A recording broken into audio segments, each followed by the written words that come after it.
நாம் இன்று காணப்போகும் வைபவமானது நிகழ்வானது மகாலய பட்சம் என்று சொல்லக்கூடிய ஒரு உன்னதமானதாகவும் புனிதமானதாகவும் ஒரு நிகழ்வு. ஆலயம் அப்படின்னா எல்லாரும் ஒன்று சேரும் இடம்னு அர்த்தம்.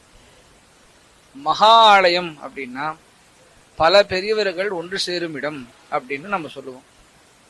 பல பெரியவர்கள் அப்படின்னு சொன்னா என்ன அர்த்தம் அப்படின்னா, இந்த மாசத்துல குறிப்பாக அந்த புரட்டாசி மாசத்துல கன்னியா மாசத்துல பித்ருக்கள் அப்படின்றவாளுக்கான ஒரு மாசமாக அமையறதுன்றது விசேஷம்.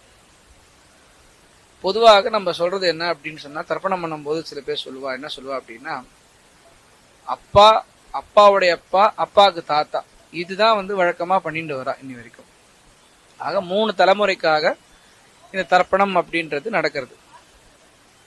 பொதுவாக 21 தலைமுறை அப்படின்னு சொல்லுவோம். பரசுராமன் 21 தலைமுறை சத்திரிகள் அழிச்சார் அப்படின்னு சொல்லுவோம் இல்லையா, அது மாதிரி 21 தலைமுறை சொல்லுவான். 21 தலைமுறைக்கு இந்த குடும்பங்களுடைய சொந்தங்களுடைய பந்தங்கள் எல்லாம் ஒரு கான்டாக்ட்ல இருப்பா அப்படின்னு சொல்லுவான். அது 7 தலைமுறைக்கு தீட்டு காக்கிறது வழக்கம் உண்டு. யாராவது மரிச்சாலோ இல்லை யாராவது பிறந்தாலோ இந்த 7 தலைமுறைகளுக்கு தீட்டு காக்கிறதுன்னு வழக்கம் வச்சுட்டு இருப்பான். இதுல இந்த 3 தலைமுறைகளுக்கு தான் இன்னி வரைக்கும் தர்ப்பணாதிகள் மந்திரங்கள்ல இந்த தர்ப்பணம்ன்றது பண்ற வழக்கம். அப்பா, அப்பாவோட அப்பா, அப்பாவோட தாத்தா, மாத்துவர்க்கம் அம்மா, அம்மாவோட அப்பா, அப்பா அம்மாவோட தாத்தா, இப்படிதான் பண்ற வழக்கம் வச்சுட்டு இருக்கோம். அப்ப மீதி இருக்கிறவாளுக்கு என்ன கதி அப்படின்னு நமக்கு ஒரு கொஸ்டின் வருது. அப்படிப்பட்டவாளுக்கு தர்ப்பணம் பண்ணி அவளுக்கும் நம்ம அனுகிரகம் வாங்கிக்கணும் அப்படின்னு சொன்னா இந்த பட்சம் தான் அது கணக்கா வச்சுட்டு இருக்கா. ஆஷாட்யாதி பஞ்சமகா அபரபக்ஷே கன்னியா மாசத்துல, இந்த மாசத்துல தான் பண்ண சொல்லிருக்கா. கன்யாம் கதே அப்படின்னு சொல்றா. காரணம் என்னன்னா, ஆஷாட்யாதி பஞ்சமகா அபரபக்ஷே, சுக்லபக்ஷம் கிருஷ்ணபக்ஷம் 2 பட்சம் உண்டு எப்பயுமே.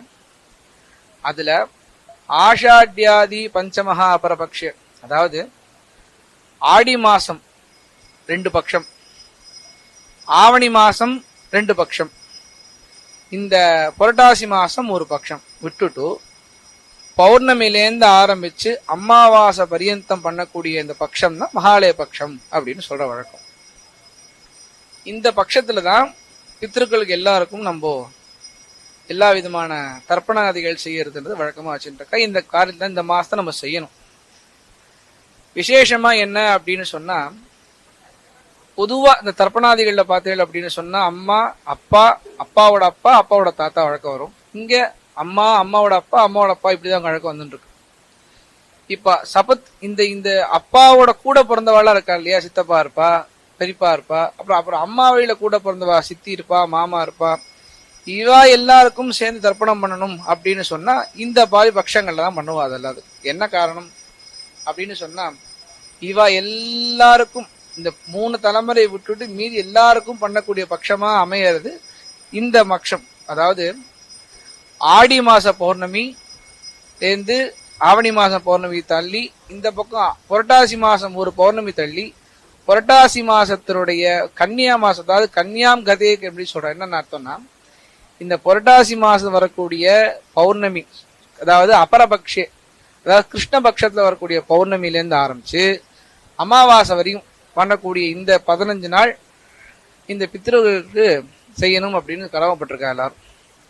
இந்த மாசத்துல எல்லா பித்ருக்களும் நம்மள்கிட்ட அவள் நம்ம கொடுக்கக்கூடிய இந்த தானத்தை வாங்கிக்கிறான். 2வது, இந்த பித்ரு இந்த 15 நாளும் பண்ணக்கூடியவாளும் இருக்கா. அதாவது பௌர்ணமிலேருந்து ஆரம்பிச்சு அமாவாசை பரியந்தம் 15 நாளும் பண்ணலாம். எப்படி பண்ணலாம்ன்றது. 2வது, மகாபரணியில பண்ணக்கூடியவாளும் இருக்கா. 3வது, அவாவா எந்தெந்த திதியில அவாவா மரிச்சாலோ அந்தந்த திதியிலையும் பண்ணக்கூடியவாளும் இருக்கா. பொதுவா இந்த 15 நாள் பண்ணக்கூடியது ரொம்ப விசேஷமானது அப்படின்னு சொல்லிதான் நம்ம இப்படி பண்றா. அவ எப்படி அனுகிரகம் பண்றா அப்படின்றது விசேஷமா இருக்கு. தானா ஒருத்தரா பண்ணல, சபத்னீக அவ ஆம்படியா முன்னாடி சேர்ந்து இந்த பித்ருக்கள் கொடுக்கக்கூடிய இந்த தானத்தை வாங்கிக்கிறா அப்படின்னு சொல்றோம். அதாவது பொதுவா ஆடி மாசத்துடைய பௌர்ணமி விசேஷப்பட்டது யாருக்கு அப்படின்னா, சாதுர்மாச சங்கல்பம் ஆரம்பிக்கிற சன்னியாசிகளுக்கு விசேஷம். அடுத்தது ஆவணி மாசத்தினுடைய பௌர்ணமி சவிட்டா நட்சத்திரத்துல வரும். என்னன்னா அந்த மாசத்துல பிரம்மச்சரியாளுக்கு அந்த சமயத்துல ஆவணி அவிட்டம் பண்றோம். இங்க புரட்டாசினுடைய பௌர்ணமியிலிருந்து ஆரம்பிச்சு இங்க அமாவாசை வரைக்கும் பித்திருக்களுக்கு. ஆக இந்த பௌர்ணமிய ஆடி மாசத்துல பௌர்ணமியும், ஆவணி மாசத்துல வரக்கூடிய பௌர்ணமி, புரட்டாசி மாசத்துல வரக்கூடிய பௌர்ணமி, இந்த 3 ஆரம்பம் ஒரு ஆடி மாசத்தினுடைய ஆரம்பம் பார்த்தேன்னா சன்னியாசிகளுக்கு ஆரம்பம் விசேஷத்துவம் எல்லாரும் பண்ணுவா, சன்னியாசிகள் விசேஷத்துவமா பண்ணுவா. ஆவணி மாசத்துடைய பௌர்ணமி ஆரம்பிச்சேன்னா ஆவணி ஆவிட்டம் பிரம்மச்சரிக்கு விசேஷம். இந்த புரட்டாசி மாசம் பௌர்ணமி கிரகஸ்தாலுக்கு விசேஷம். ஆக இந்த மாசத்துக்குள்ள, இந்த கன்னியா மாசத்தினுக்குள்ள நம்ம பித்ருக்களுக்கு செஞ்சோம் அப்படின்னு சொன்னா பித்ருக்கள் நமக்கு அனுகிரகம் பண்றா. இந்தந்த மாசங்கள்ல விட்டு போனவா சில பேர் அகாலத்திலையும் போயிருக்கலாம். ஒரு சில பேர் பண்ணாமே இருந்து அவளுக்கு எந்த இதுவும் இல்லாம இருக்கலாம். மகாபாரத ஜரத்காருன்னு ஒரு கதை இருக்கும். ஜரத்காருன்ற கதையில பித்ருக்கள் எல்லாரும் இந்த ஒரு அவலநிலை அடையறிச்சு இந்த மாசத்துல பண்ணினா அவ பித்ருக்கள் சாலோக்கியம் அடைஞ்சா அப்படின்னு சொல்லி ஒரு கதை வருது மகாபாரதத்துல. ஆகையினால இந்த 15 நாள் இவாளுக்கு பித்ருக்களுக்கு பண்ணினோம் அப்படின்னு சொன்னா நம்மளோட எல்லா பலனும் நமக்கு கிடைக்கிறது அப்படின்னு அர்த்தம். ஒரு சில பேர் சொல்லுவாங்க தாத்தாவே உனக்கு வந்து பிறந்திருக்காரு அப்படின்னு சொல்லுவா. பத்திரிக்கைலாம் ஒரு சொல்லுவா. சில பேர் யார் பண்ண புண்ணியமோ பித்ருக்கள் நமக்கு அனுகிரகம் பண்ணியிருக்கா அப்படின்பா.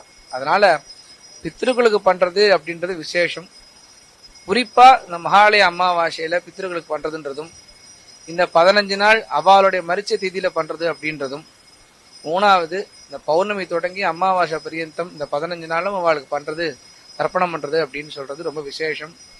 இந்த 15 நாளும் யார் யாரெல்லாம் திருப்பணம் பண்றாளோ அவள் நல்லபடியா தர்ப்பணம் பண்ணி பித்ருக்களுடைய அனுகிரகத்தை பெற்று வாழையடி வாழையாக வம்சம் வளரணும் அப்படின்றத பிரார்த்திச்சுக்கிறோம்.